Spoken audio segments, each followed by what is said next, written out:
Less than 2 days after losing their jobs, these former Russian peacekeepers found themselves detained by Georgian police.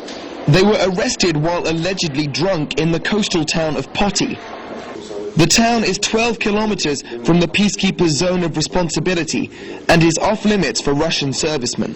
We will now hold negotiations with the Russian peacekeeping commander, then we'll either transfer them to the peacekeeping forces or charge them here.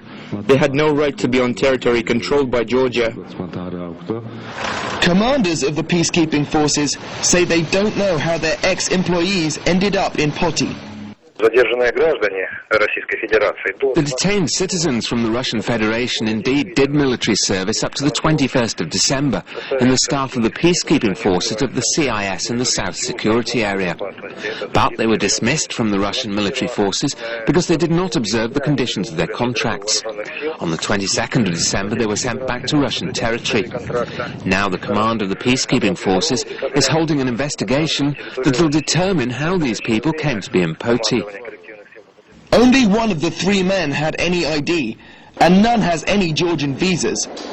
Both the Georgian and the Russian sides are now trying to establish just what they were doing in Poti.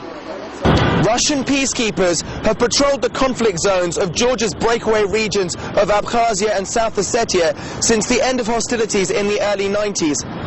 However, they're deeply unpopular in Georgia, and incidents like this will only add to that distrust. William Dunbar, Rush Today, Tbilisi,